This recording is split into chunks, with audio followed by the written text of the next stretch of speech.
আবারও শাকিব রাফি জুটি, নায়িকা সাবিলা নূর।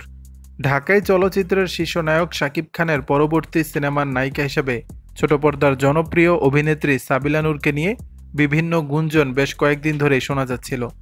তবে এবার সেই গুঞ্জনই বোধহয় সত্য হলো। আসন্ন ঈদুল আজহায় তাণ্ডব নিয়ে আসছেন রায়হান রাফি। ইতিমধ্যে সেই সিনেমার শুটিং শুরু করেছেন শাকিব খান।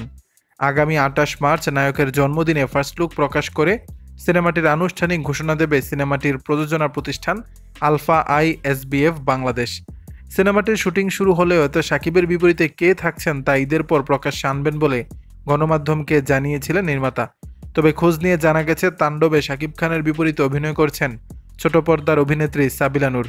সবকিছু ঠিক থাকলে শাকিব খানের বিপরীতে এটি হতে যাচ্ছে সাবিলা নূরের প্রথম সিনেমা, সেটাও মুখ্য চরিত্রে। যদিও এ বিষয়ে এখনও পর্যন্ত অভিনেত্রীর পক্ষ থেকে আনুষ্ঠানিক কোনো বক্তব্য মেলেনি। তবে কিছুদিন আগেই শাকিব খানের বিপরীতে কাজ করা প্রসঙ্গে এক সাক্ষাৎকারে সাবিলা বলেছিলেন, কথা হচ্ছে, তবে বিস্তারিত কিছু এখনই বলতে চাই না। একাধিক সিনেমা নিয়েই কথা হচ্ছে আমার। অনেক সময় দেখা যায় সবকিছু চূড়ান্ত হওয়ার পরও অনেক কিছু পাল্টে যায়, তাই শুটিং শুরু না হওয়া পর্যন্ত কিছুই বলা যাচ্ছে না। এর আগেও একবার একটি সিনেমা শুটিং পর্যন্ত গিয়েও আগ মুহূর্তে ক্যান্সেল হয়ে যায়, তাই শুটিংয়ে যাওয়ার আগে এখন আর কিছু বলতে চাই না। জানা গেছে সিনেমাটির বিশেষ একটি চরিত্রে কাজ করছেন জয়া আহসান। এছাড়া সিনেমাটিতে মাত্র 40 সেকেন্ডের একটি ক্যামিও দিতে পারেন ঢালিউডের আরেক চিত্রনায়ক।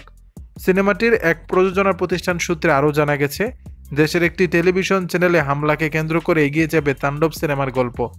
তাণ্ডবের গল্প রায়হান রাফির নিজের। পরিচালকের সঙ্গে যৌথভাবে চিত্রনাট্য করেছেন আদনান আদিব খান। আগামী ঈদুল আজহায় প্রেক্ষাগৃহে মুক্তি পেতে পারে এই ছবি। দর্শক, বিষয়টি নিয়ে আপনাদের মতামত জানাবেন নিচের কমেন্ট বক্সে।